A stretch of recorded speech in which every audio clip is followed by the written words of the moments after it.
Wow, stories.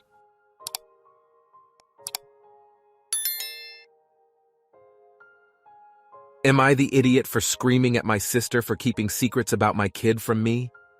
I live with my husband, 35, and our two children, Madison, 14, and Katie, 11.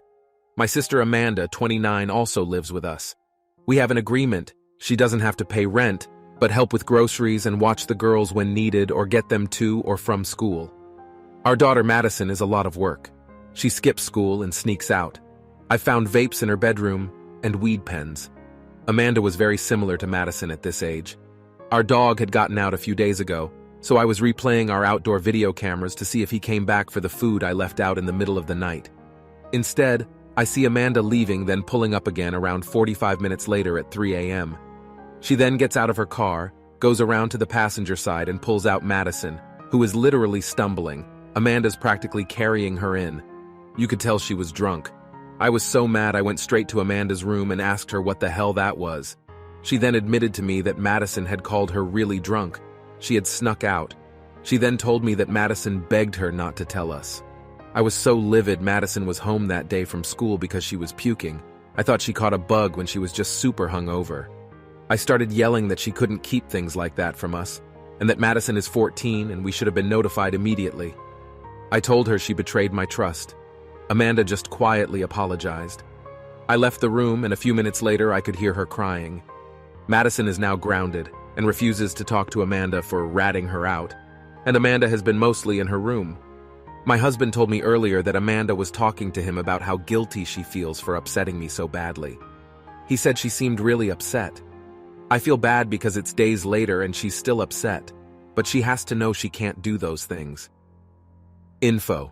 Before my sister moved in, my daughter has called me many times to pick her up in the middle of the night. She knows she can call me. I'm quiet when I pick her up.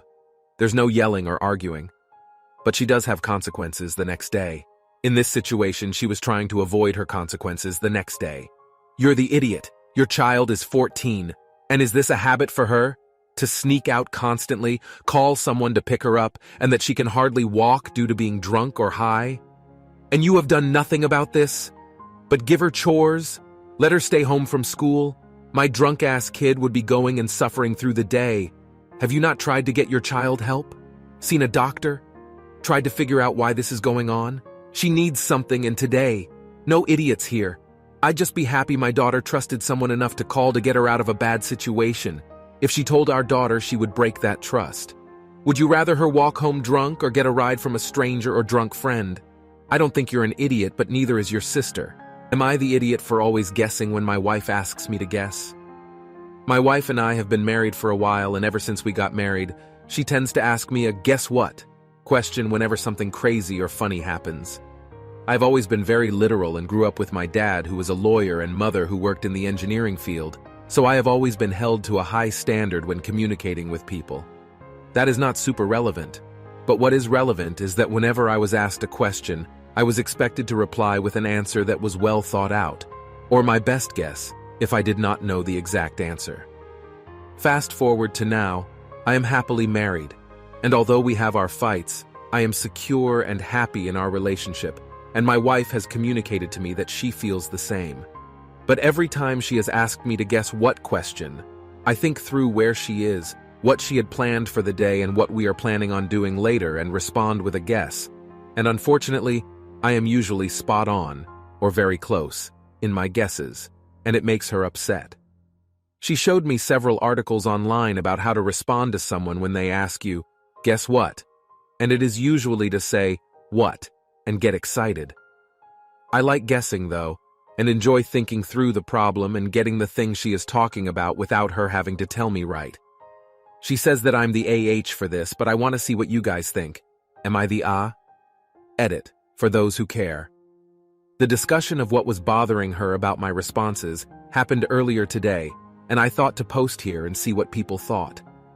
I have not been ignoring that she wants me to say and respond in a certain way, and of course I love her and would do anything for her. I do not only care about myself. I honestly hadn't realized it had been bothering her, because sometimes she will do the same to me, and it is always a pleasant surprise for me when she is correct. My writing style is unique. and I honestly don't know why I wrote things the way I do. But no, I am not on the spectrum as many have asked me. I don't mean to come across as self-inflated or as ass-headish as my post reads, but after reading through it a couple times, I do sound like an idiot. And I sincerely appreciate your comments. I am not a perfect person and strive every day to become a better person and a better partner. I appreciate the kick in the pants most of you gave me today. Everyone sucks here, because this is a stupid argument, lol. On the one hand, you could stop being so stubborn and change the way you answer. You're an AH for not playing along with something so trivial, especially when she explained to you what she's looking for. Alternatively, she could stop asking the question if she knows you won't respond the way she's asking you to.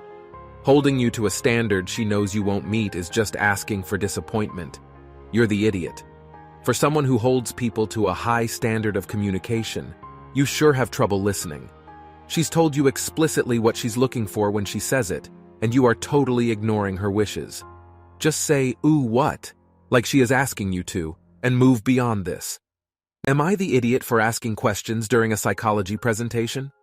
So a couple of weeks ago, a psychologist came to my school to present to my senior class a PowerPoint about how our nervous system works and how to keep ourselves calm during exam season. I, being a very curious guy, asked the psychologist what the difference was between the sympathetic and the parasympathetic nervous systems. This very question left the psychologist very uneasy.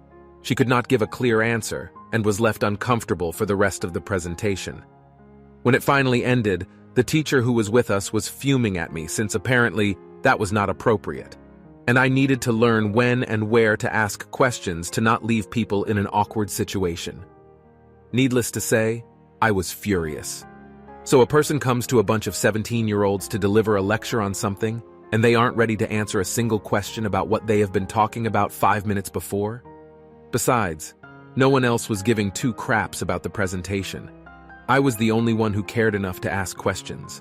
Had I not interrogated the psychologist, she would have had a hard time regardless, as it would be noticeable that no one was caring. My class is divided on this, my teachers are against me, and my parents are divided too, with my father being on my side and my mother against me. So am I the idiot? All feedback is appreciated. You're the idiot. Don't disrupt someone multiple times in a presentation. That's just rude, and of course would make the presenter uncomfortable. Not everybody is a well-versed speaker, and being bothered with questions in their speech might make them lose the flow. You could have waited until the end of the presentation. That's the normal thing to do, and there is normally a time set aside for questions. You can't tell me you didn't notice how disruptive you were? Or was that the goal?